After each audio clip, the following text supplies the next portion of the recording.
Morning. Lucy and I just got done taking a run. She doesn't like being on camera much, I guess. But I wanted to talk about what I'm doing as a workout routine in the mornings.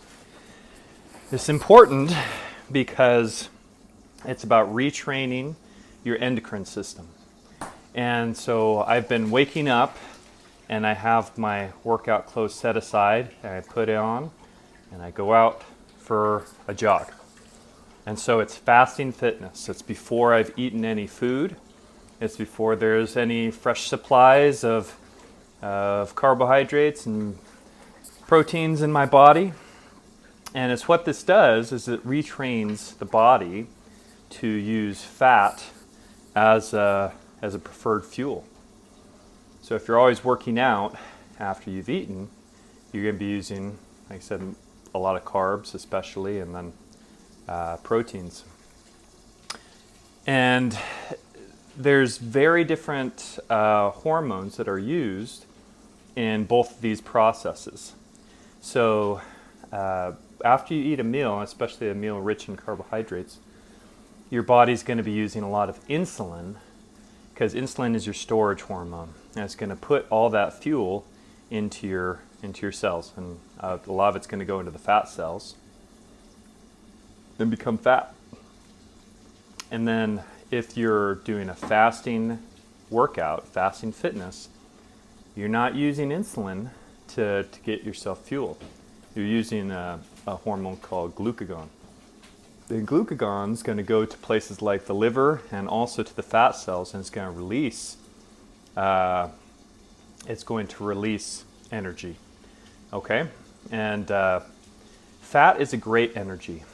It's a lot less work for the body to use fat than it is to use carbs. And there's many less enzymes. There's only like 5 enzymes that are used to use fat as fuel.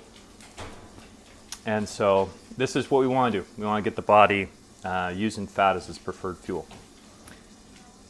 Now, the other thing I want to mention here is your body may not be ready, especially if you've been doing insulin exercise for years and years, or maybe not doing any exercise at all.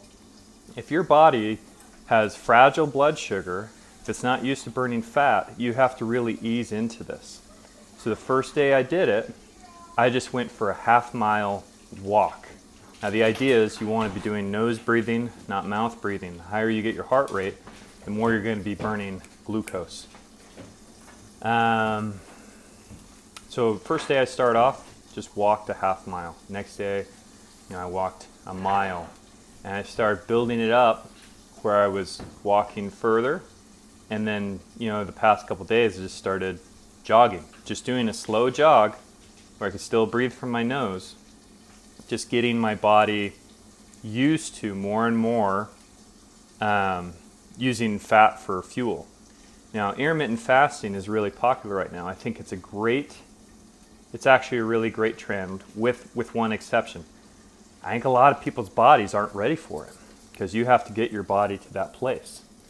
You have to get your endocrine system turned around. You have to get yourself ready to use fat for fuel, and because you're fasting for longer, you're going to need to use fat for fuel. So I think it can be really stressful on a lot of people's bodies. And with stress, you're going to put that stress on the HPA axis, on your adrenals. You're going to be producing more cortisol, and you are going to need cortisol for this process, but you're just going to put too much stress on the body.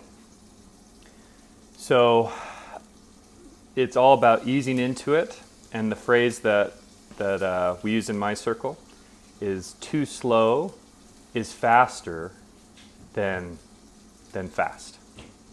So it's better to go too slow and kind of ease into it than try going into it really fast. You just got to ease into it. Your body has to change. It has to upregulate the right operations and enzymes and proteins, and that takes time. And we have to be patient with our bodies. So I've been wanting to move into intermittent fasting for a long time, and I haven't felt that my body's given me permission. I'm very in tune with my body and where my blood sugar's at. and I will crash if I try and do intermittent fasting. So I've been doing 3 square meals a day for quite a while, even though I'd love to move to 2 or even 1 meal a day. I'd love to be doing that, doing more fasting. It's something you got to make sure that you're ready for, make sure that your body can handle.